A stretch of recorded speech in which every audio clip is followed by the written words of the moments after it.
nous avons au téléphone Audrey Marty. Bonjour. Oui, bonjour. Vous êtes donc l'auteur ou l'autrice? Qu'est-ce que vous préférez comme terme? Ça m'est égal. C'est Bon, pas ok. comme ça vous chante. D'accord, alors ça me chante comme vous voulez. Je peux chanter les deux. Bien que si je chante trop fort, il risque de pleuvoir. Mais bon, ceci étant, donc votre excellent ouvrage Audrey Marty, Le Grand Toulouse et ses peintres, paru chez Le Papillon Rouge éditeur, donc un excellent ouvrage. Vous êtes diplômé d'histoire de l'art et passionné aussi par votre ville de naissance. Vous avez notamment consacré une biographie remarquée à une de ses concitoyennes sous le titre de Toulouse à Persépolis, le destin fabuleux de Jeanne Dieulafoy. Et donc aujourd'hui, vous nous invitez à contempler les plus beaux tableaux et chefs-d'œuvre inspirés par la beauté de Toulouse. Alors j'avais préparé quelques questions, mais je me suis oublié le papier à la maison. Donc c'est pas grave. Je vais lire un morceau. Donc une ville d'art et de lumière, la capitale de l'Occitanie, est un passage obligé pour les peintres en devenir. C'est en tout cas une étape recommandée par le Toulousain Pierre-Henri Valenciennes en 1799 dans son traité de peinture et de perspective destiné aux artistes en herbe, ouvrez les guillemets. Vous irez séjourner quelque temps à Toulouse, sur les bords de la Garonne, cette ville par les chaussées qui retiennent les eaux du fleuve, par ses avenues, ses murs flanqués de tours, ses portes, et la construction de ces bâtiments se rapproche du bon style de l'Italie. Toulouse n'est pas seulement une ville, elle incarne une certaine idée de l'art et de la beauté. Un fort tempérament artistique se dégage de la jolie Toulousaine. De nombreux poètes tels Laurent Taillade lui prêtent volontiers les traits d'une femme, ouvrez les guillemets. C'est moi la ville de soleil. Je suis Toulouse, blanche et rose, sous le flot noir de mes cheveux. Alors, qu'est-ce qui vous a donné envie de traiter de cet ouvrage, et surtout des peintres? Mais ce que j'ai remarqué, c'est que dans cet ouvrage, il y a beaucoup de peintres masculins, mais pourtant, il y a aussi beaucoup de femmes qui peignaient à l'époque et qui peignent encore aujourd'hui, mais elles n'étaient peut-être pas très reconnues à une certaine époque. Oui, mais déjà pour répondre au début de la première question, c'est la première partie de la question.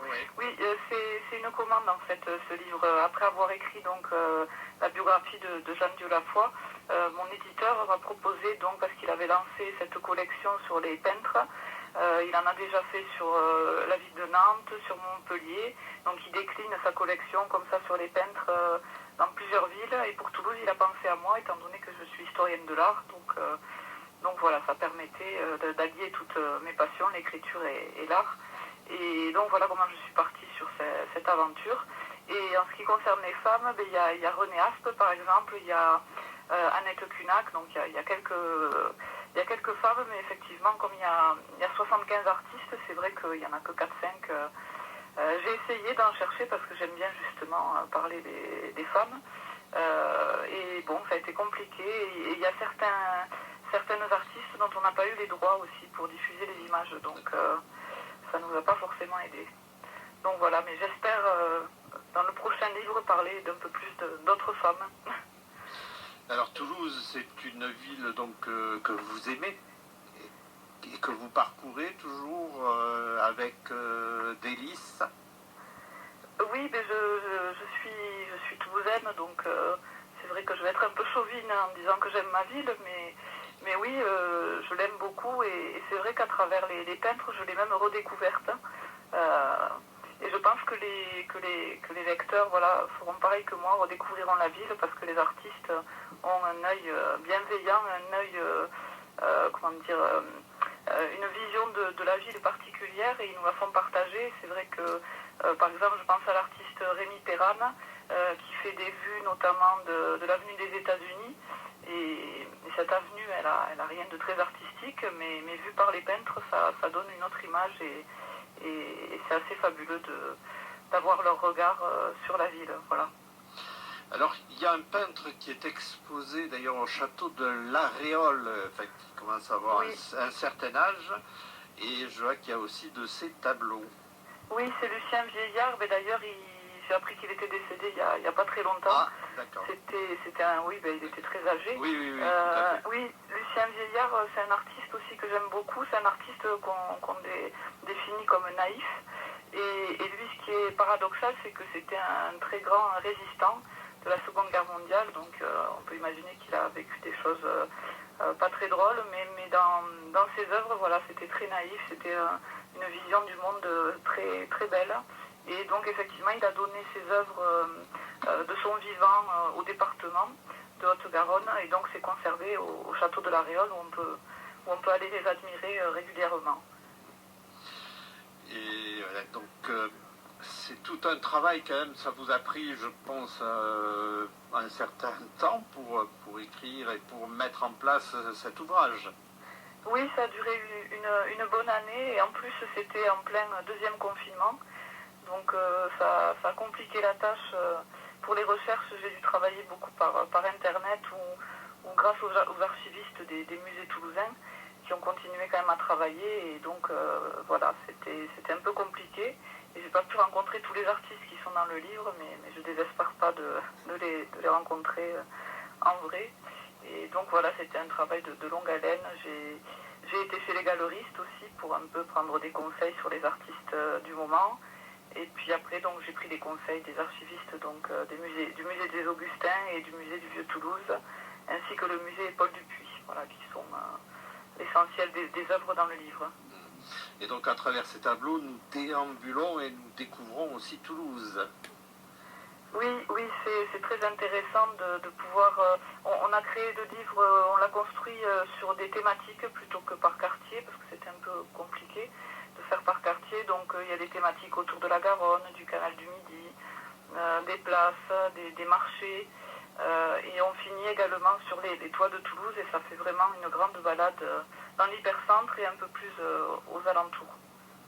Julien, tu as envie de réagir ou de poser une question Alors j'avais une question, mais je pense que j'ai entendu la réponse. Donc ce sont des œuvres essentiellement qu'on peut voir à Toulouse dans les musées et les galeries toulousaines, hein, j'ai cru comprendre. Oui, mais il y a aussi des artistes contemporains qui sont pas forcément dans des galeries, qui sont représentés ici, ou qui font des expositions régulièrement. Par exemple, il y en a qui ont exposé au 111, je ne sais pas si vous connaissez, c'est des expositions qui ont lieu une fois par an à l'Hôtel Dieu. Et c'est pour réunir des fonds pour la recherche contre le cancer. Et donc il y a souvent des artistes comme Annette Kunak, dont j'ai parlé tout à l'heure, ou Alain Muller, qui sont des artistes qui exposent régulièrement et qui ont beaucoup de succès. Et après, j'ai été chercher des artistes un peu moins connus aussi pour pouvoir leur permettre de se faire connaître, pour ne pas rester autour d'Henri Martin, par exemple, qui est la figure la plus connue. Donc c'est bien, dans l'ouvrage, on voit aussi des artistes un peu moins connus, mais qui sont tout aussi talentueux. Voilà. Oui, parce qu'à un moment donné, il faut bien se faire connaître et c'est pas toujours gagné d'avance. Donc c'est toute une bataille à mener. Donc je rappelle le titre de votre excellent ouvrage, Le Grand Toulouse et ses peintres, ou ses... Oui, c'est ça. Oui, et ses peintres. Oui, et ses peintres.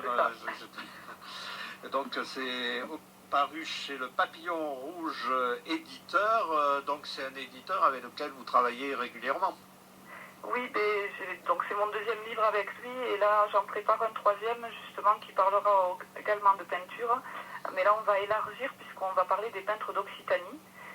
Donc c'est un ouvrage qui sortira à l'automne prochain, et donc qui va parler des peintres sur plusieurs départements, donc les 13 départements d'Occitanie. D'accord, et donc vous allez vous déplacer dans les 13 départements donc... Pas forcément tous, mais mon éditeur fera ceux qui sont un peu plus... de son côté. À l'est, oui, puisqu'il est de l'Hérault. Et moi, j'ai déjà été dans l'Ariège, j'ai été dans le Tarn et Garonne, la Haute-Garonne aussi. Et je pense qu'on va se régaler parce que j'ai trouvé de belles choses et des artistes qui méritent aussi d'être mis en avant. Alors comme vous avez déjà participé déjà à des signatures concernant la présentation de votre ouvrage, quel est l'accueil des lectrices et lecteurs que vous avez rencontrés? Ils sont très contents et très, très curieux de découvrir Toulouse par le biais de la peinture. Et donc j'ai eu des échos très, très favorables. En plus, c'est un joli ouvrage de format carré et il ne prend pas trop de place dans les bibliothèques. Et c'est vrai que pour les ouvrages d'art, c'est rare ce type de format. Donc ça aussi, c'est bien. On peut même l'amener avec soi quand on va se balader à Toulouse. Et puis on peut s'amuser aussi à comparer, parce que ça permet aussi de voir la ville, comme elle a évolué depuis le XVIIe siècle, puisque donc les artistes les plus anciens datent de cette époque. Donc on voit vraiment Toulouse évoluer. Je pense que ça aussi c'est quelque chose qui plaît aux lecteurs, et de retrouver des quartiers qu'ils ont connus, des monuments qui n'existent plus ou qui ont été transformés. Donc ça permet vraiment à des générations, aussi bien les anciens que les plus jeunes, qui peuvent redécouvrir notamment l'activité économique qu'il y avait sur la Garonne, qui maintenant n'existe plus, puisqu'il y avait des moulins, il y avait des lavoirs, des bateaux lavoirs, il y avait toute une activité qui n'existe plus. Et ça permet aux plus jeunes aussi de se rendre compte de comment c'était avant. Donc c'est très intéressant d'un point de vue aussi personnel. Quand on aime Toulouse, on est content d'avoir un livre comme ça. D'accord, merci pour toutes ces précisions. Alors pour vous, vous prenez du plaisir justement à travailler sur ces ouvrages?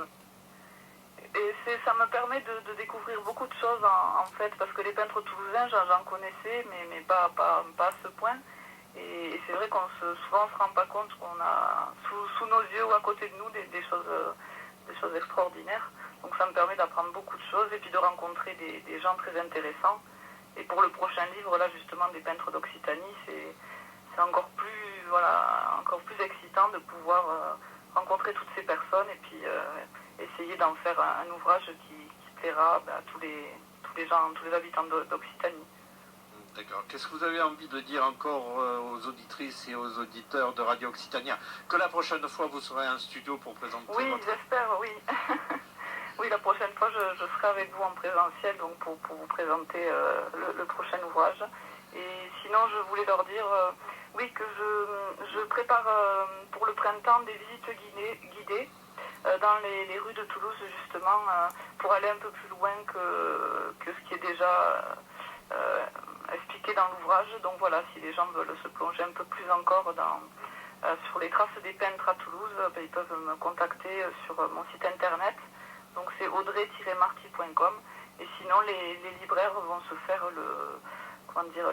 les passeurs, le lien entre moi et les lecteurs, si ça leur dit, donc de participer à ces visites guidées. D'accord. Et est-ce que vous allez avoir de prochaines signatures, juste un peu, parce que c'est un ouvrage à offrir aussi, justement, pour ces fêtes de fin d'année? J'ai fait ma dernière dédicace de l'année à la librairie de la Renaissance samedi. Et l'année prochaine, je serai l'invitée du salon du livre d'hiver à Montgiscard, donc le 16 janvier. Voilà, c'est un dimanche, c'est toute la journée, donc les gens pourront me retrouver là-bas. Et ensuite, j'ai pas encore, faut prévoir le planning pour les prochains salons. D'accord, merci donc Audrey Marty d'avoir été avec nous ce matin donc pour la réalisation de l'excellent ouvrage Le Grand Toulouse et ses peintres, paru chez un éditeur de la région, Papillon Rouge éditeur. Bonne journée et au plaisir de vous retrouver cette fois merci beaucoup, en présentiel. Bonne journée, merci. Au revoir.